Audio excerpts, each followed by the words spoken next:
ہیں یہ معاملہ تو بنی اسرائیل کے حوالے سے تھا. اب وہ شریعت جہاں تکمیل پا گئی، وہ شریعت جو کہ مکمل ہو گئی، محمد رسول اللہ پہ جب شریعت آ گئی، ان آیات کے حوالے سے میں نے اس حدیث سے متاثر ہو کر ایک ناول لکھا ہے. اس ناول میں یہاں پر اس کو مارنے کی بجائے آگے چلایا ہے. وہ اپنے دوست سے جا کے پوچھتا ہے کہ قلق بڑھ گیا ہے، بولو میں کس طرح توبہ کروں. وہ توبہ کرنے کے لیے کہتا مجھے تو نہیں پتا کہ کس طرح توبہ کی جا سکتی ہے، کہ میں کوئی اہل علم تو نہیں. ہاں وہ جو ہماری کتابوں میں آیا تھا کہ ایک نبی اللہ آنے والے ہیں جن کا نام فارقلیت ہوگا یعنی محمد ہوگا، وہ تو عرب میں آ چکے ہیں. ان کے ماننے والے مسلمان کہلاتے ہیں، اور مسلمانوں کے جو اہل علم ہوتے ہیں لوگ انہیں مولانا کہتے ہیں. اسی طرح کے ایک مولانا فلاں بستی میں رہتے ہیں، رستے کا مجھے پتا ہے، میں تمہیں ان کا رستہ بتا دیتا ہوں، تم ان کے پاس چلے جاؤ اور ان سے جا کے پوچھو. یہ چونکہ ناول ہے اس لیے میں نے اس کو جب مولانا کے ہاں لے کر گیا ہوں تو کئی دفعہ بیچارہ وہ گرا ہے، کئی دفعہ اس کو چوٹیں لگی ہیں، کئی دفعہ وہ تکالیف میں اور مصائب میں سے گزرا ہے، اور پھر الٹیمیٹلی وہ مولانا کے پاس چلا جاتا ہے. جب وہ اندر داخل ہوتا ہے تو مولانا درس قرآن دے رہے ہوتے اور یہ ان کے سامنے جا کے بیٹھ جاتا ہے. اور مولانا اس دن جو درس دے رہے ہوتے ہیں وہ درس یہ ہوتا ہے کہ جس نے ایک جان کو قتل کیا اس نے گویا پوری کائنات کو قتل کر دیا. درس کی اس شدت کو دیکھ کے یہ اور پریشان ہو جاتا ہے.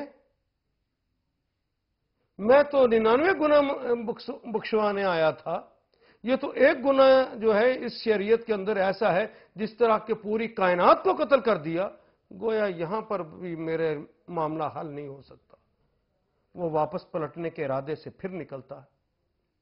لیکن جہاں دیدہ مولانا اس کو دیکھتے ہیں اور خود ہی روک لیتے ہیں کہ نوجوان لگتا ہے کہیں دور سے آئے ہو، خیریت، کس کام آئے تھے، میں تمہاری کوئی خدمت کر سکتا ہوں، مجھے بتاؤ. تو اس کے دماغ میں وہ ریل چلنی شروع ہو جاتی ہے. کس طرح اس نے راہب سے پوچھا اور پھر راہب نے کہا کہ تیری توبہ نہیں ہوتی، اور اس کا گلا دبا دیا، اور اس طرح 100 پورے ہو گئے. وہ پورا اس منظر کو دیکھ کر پسینے میں ڈوب جاتا ہے اور کہتا ہے نہیں بابا جی، نہیں مولانا، لگتا ہے جو خیر تلاش کرنے آیا ہوں وہ یہاں پر موجود نہیں ہے. جو کچھ آپ سے پوچھنا چاہتا تھا شاید اس کا جواب یہاں پر موجود نہیں ہے. مولانا اپنے ساتھیوں کو کہتے ہیں کہ بھائی کچھ باتیں لگتا ہے یہ مجھ سے پوچھنا چاہتا ہے لیکن تھکا ہوا ہے، ہچکچا رہا ہے، آپ کے سامنے نہیں پوچھنا چاہتا. تو جب عصری مجلس میں میں شام کو بیٹھتا ہوں تو نہلا دیجئے، اسے کھانا کھلائیے، آرام کرنے دیجئے. جب آرام کر لے تو عصری مجلس میں میرے پاس لے کر آئیے، لیکن اس وقت جبکہ میں اکیلا ہوں.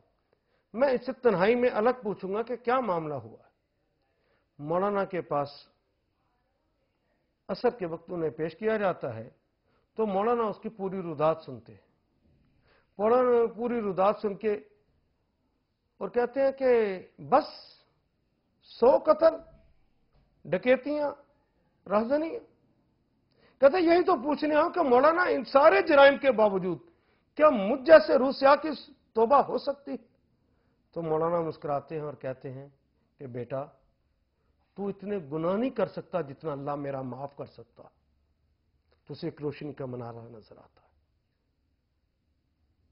ہے. تو مولانا بتائیے پھر میں کیا کروں؟ مولانا کہتے ہیں کہ بیٹا کیا کرنا ہے تو نے؟ جس دن تو گھر سے چلا تھا اس نیت کے ساتھ کہ میں برے کاموں سے بچنا چاہتا ہوں، تو نے عہد کر لیا ہے، تو تیری توبہ تو ہو چکی. تیرا اخلاص تو بتاتا ہے جو اتنے مصائب کو جھیل کر تو یہاں تک پہنچا ہے.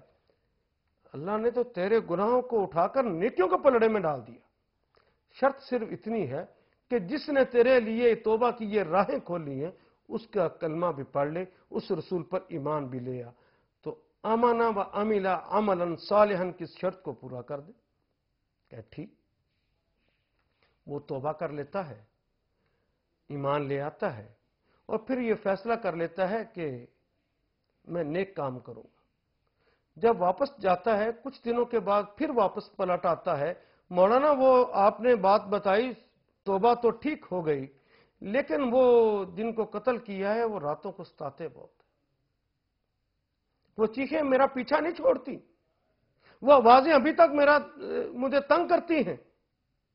تو مولانا فرمانے لگے کہ اللہ کے بندے، وہ جو کہا تھا عاملہ عملا صالحا، تو اس کا مطلب یہ ہے کہ اگر تو پہلے لوگوں کی عصمتیں لوٹتا رہا ہے تو اب عصمتوں کا محافظ بن جا، یہ عملا صالحا۔ پہلے قتل کرتا رہا ہے انسانوں کو تو اب انسانیت کا محافظ بن جا۔ اگر پہلے لوگوں کا مال لوٹتا رہا ہے تو لوگوں کے مال کا محافظ بن جا۔ جاؤ، کہتا یہ بات تو ٹھیک ہے، میں نے عملاً صالحاً کی اس تفسیر کے مطابق عمل نہیں کیا تھا، شاید اس لیے وہ پیچھا کر رہی ہیں۔ واپس جاتا ہے، کچھ دن وہاں پہ رہتا ہے، پھر واپس پلٹ آتا ہے، مولانا ابھی انہوں نے پیچھا نہیں چھوڑا۔